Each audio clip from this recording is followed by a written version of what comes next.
Thank you. It's a great pleasure to be here with you today to share with you some thoughts about the book project and how I came about writing this book and the reasons behind it.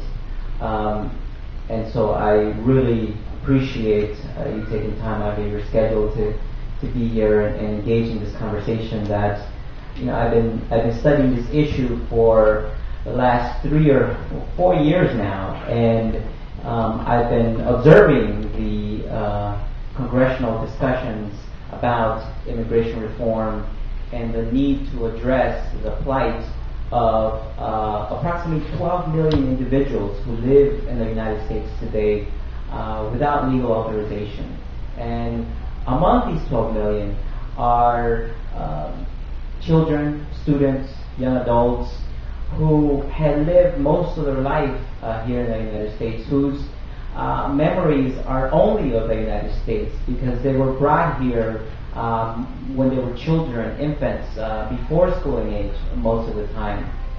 And yet, as they make their way through the educational system and they reach that critical juncture of high school graduation, looking for the next level of opportunity, many of them, for the first time, come to learn about their undocumented status. And slowly, they begin to realize the challenges and the obstacles that await them. And so this book was really an attempt to inform public discourse about undocumented students.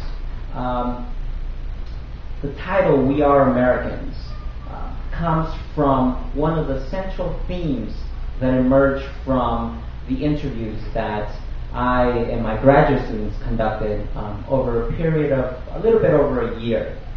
We interviewed 102 students all across the country. Most of them were from California and Texas, which are the two states with the largest population of undocumented youth.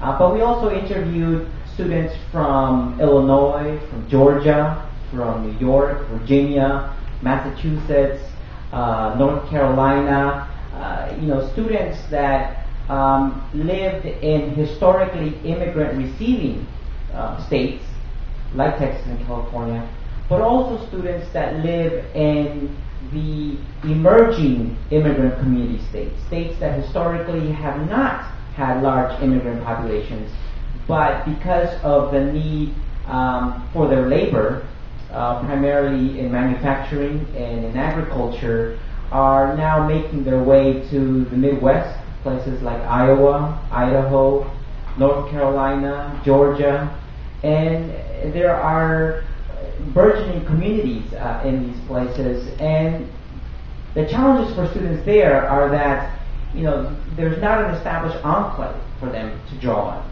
And so the challenges and obstacles for them are often even more difficult to overcome compared to students who live in states like California, where there are historically long-established immigrant communities. And so in the interviews, as you'll hear shortly, I'm going to read a chapter, the story of Sasha, who is a university undocumented student. That the central theme for them, that their identity is an American identity. And it's an identity that in public discourse is not acknowledged. Oftentimes, almost every single news story, article that you read on the paper or you see on CNN or Fox News or any of these other media outlets, you hear two key terms being used to characterize this population: illegal and alien.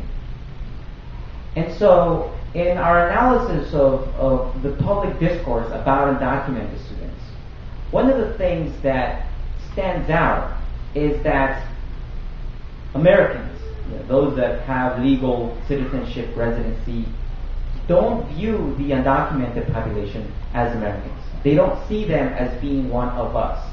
but rather as being something different, a group that doesn't share any similarities. And so I decided to write this book to highlight how, in fact, they are very much like us. That, in fact, we have more things in common, particularly our desire to fully engage in a democratic society and contribute to its well-being. And this was particularly poignant in the patterns of volunteerism and community service that emerged in the interviews. And this was something that was, it was unexpected. I went into this work looking at what are their education experiences like. And although there is a rich story there, what was more salient was the civic engagement. And as I was preparing my comments for today, I was reminded of a case that came before the Supreme Court back in 1922. The case of Takao Ozawa versus the United States. And Mr. Ozawa had long wanted to become an American citizen, but at the time he was barred from doing so by American immigration laws that disallowed Asians from becoming citizens. In his legal brief, which he wrote himself, Ozawa argued that he should be considered as an individual with the moral character necessary to become an American citizen. So I will read you two abstracts from his brief. The first one, he states, I quote, "I neither drink liquor of any kind, nor smoke, nor play cards, nor gamble, nor associate with any improper person. My honesty and my industriousness are well known among my Japanese and American acquaintances and friends, and I am always trying my best to conduct myself according to the golden rule." But he also made a more important second argument, where he states, "In name, General Benedict Arnold was an American, but at heart he was a traitor. In name, I am not an American, but at heart I am a true American. It is my honest hope to do something good for the United States before I bid farewell to this world." Now, a few weeks later, when the Supreme Court handed down its decision, it actually recognized in its statement Ozawa's argument. And so I quote from the statement handed down by the Chief Justice of the Supreme Court, where he says, "The appellant is a person of Japanese race born in Japan. Including the period of his residence in Hawaii, appellant had continuously resided in the United States for 20 years. He was a graduate of Berkeley Cal High School, had been nearly 3 years a student at the University of California, had educated his children in American schools, his family had attended American churches, and he had maintained the use of the English language in his home. That he was well qualified by character and education for citizenship is conceded." So the court recognized that if we use that criteria for citizenship, he was more than qualified. Nevertheless, despite recognizing the validity of Ozawa's argument, the Supreme Court ruled that Ozawa was not eligible for citizenship. Citizenship exclusion based on race remained in effect in the United States for another 30 years until 1952. Today, thousands of undocumented students across the country face the same exclusion that Ozawa experienced.